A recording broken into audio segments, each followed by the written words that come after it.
So the bread spent the night in the fridge.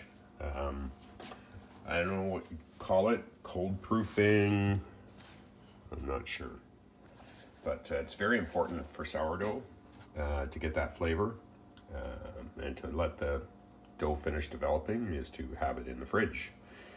We put it in. It spends at least 12 hours in the fridge. So we pulled it out this morning. It's been out for a couple hours now, but it's still fairly cold.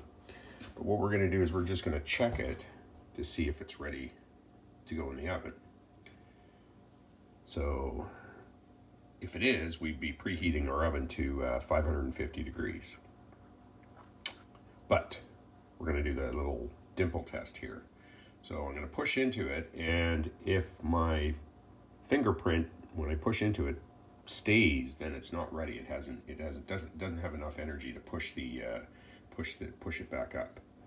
So I need to put a little flour on that. I already did because the dough is a little bit wet.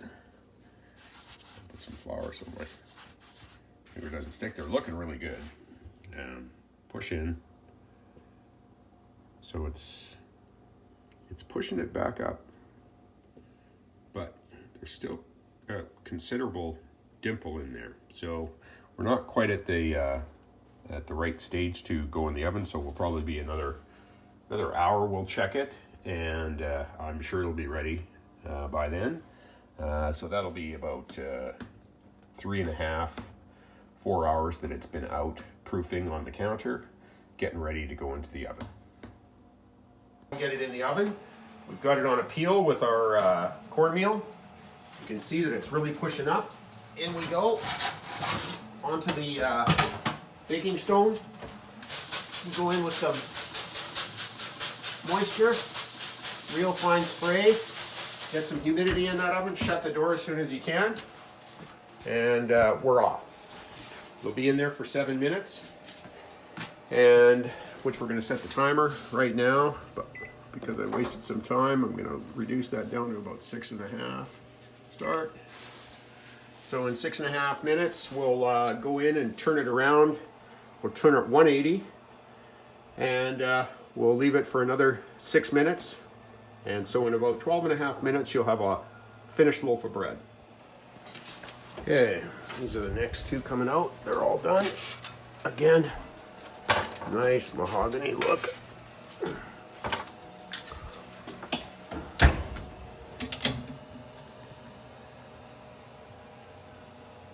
Delicious.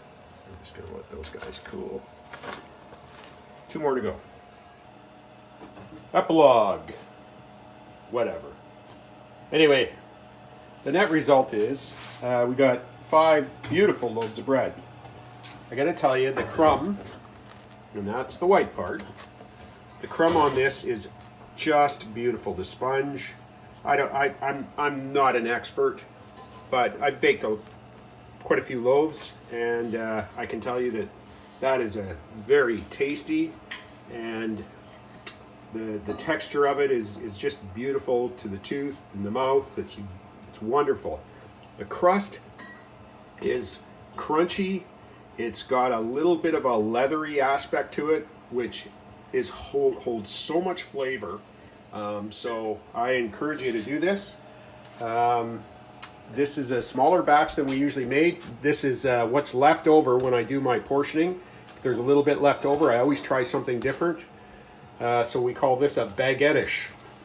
But sometimes I make focaccia, sometimes I make pizza, sometimes I make cinnamon rolls.